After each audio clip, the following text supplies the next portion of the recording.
American Earth is one of the first, maybe the first, real collection of environmental writing. There have been wonderful collections of nature writing before, and some of that work is included here.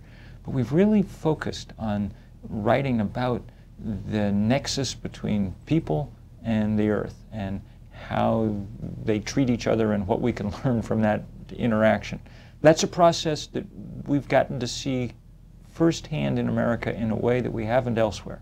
In Asia and in Europe, much of the continent was deforested and cut over and otherwise changed before people really came of literary consciousness. But in the New World, we were doing these things right while we were taking note of them. And the result has been this sterling and fascinating literature of the environment. I was continually surprised in the course of this project by how prescient some of these writers were and how on the moment. You go back and read a 19th century writer like George Perkins Marsh, and he is already understanding in very deep ways how our wholesale alteration of the landscape may be having effects on climate, the kind of preoccupations that we're now dealing with, all the time and every day. The prescience, the understanding that there was something getting out of hand and out of scale in the human assault upon the planet came very early in this writing. It goes straight back to Thoreau, and it gives us resources to work with. It also gives us reason to pause for how little attention we really paid over all those decades. Through this process, we discovered all kinds of interesting writers, and that, some of whom I'd known about and some of whom I hadn't. Voices, among other things, from all kinds of different sorts of writers. Many, many great women writers, many great native voices, as one would expect, but they've tended to be overshadowed in the kind of official literature of nature writing, which has often been mostly white guys. At every turn, we found beautiful things that we hadn't suspected. There are wonderful pictures, maybe 100 pages of paintings and photos in this book, and they're important because the reaction to those images was one of the ways that American environmentalism built. Our early understanding of what deforestation was about came from daguerreotypes and line drawings in Harper's in the Atlantic. We had the great vast canvases showing the glory of the American West, and in the more modern time, Ansel Adams and his work.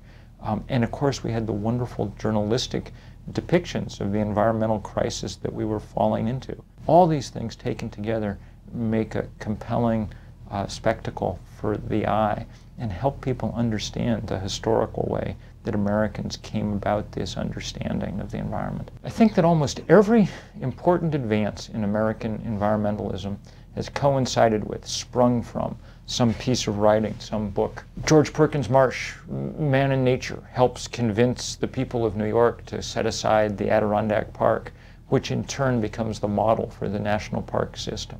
John Muir, his burst of guileless wonder at the High Sierra, inspires him to found the Sierra Club, which in turn becomes the first fighting environmental organization in the world. Rachel Carson pulls back the mask of modernity a little bit to show that progress wasn't always as shiny as we thought it was going to be, and helps kick off what we came to call the 1960s. That connection between writing and activism has been deep and rich and is right up to the moment. For me, the writer that probably brought me into this world more than any other was Wendell Berry, the great Kentucky farmer and essayist, who I think is the great countercultural voice of our time. Reading Wendell Berry shook up my worldview in deep ways that I'm still dealing with. I find his writing incredibly rich. The end of this book in many ways is one of its strongest parts because it's filled with this just profusion of contemporary voices. It's almost as if, as the planet's environment has deteriorated, there's been an almost linear relationship in the number of great writers rising to its defense. Activists in this country are lucky in that we have a great deal of history to draw on. We don't have to make this up from scratch. Much of our environmental literature is dealing with questions that are very local or very national. And now we're into an era of great global environmental cataclysm, and it's going to be necessary to take what we can from those traditions and apply it to a much larger sphere. At least for me, the activism I do, and that's how I spend much of my time now, most of my time, is completely informed and impossible to imagine without the kind of background of Muir and Carson and all the rest, the kind of people who taught me how to understand and then how to try to move the world a little bit. I hope that American Earth will be more than just another decoration on people's bookshelves. I hope that it's used widely in colleges and high schools. We really need to keep this particular strain of literature alive. It's so useful in shaping people, in informing young people in particular about the possibilities for their lives. We can't afford those voices to die out, and so it's great fun to help play a little part in trying to keep them loud and alive.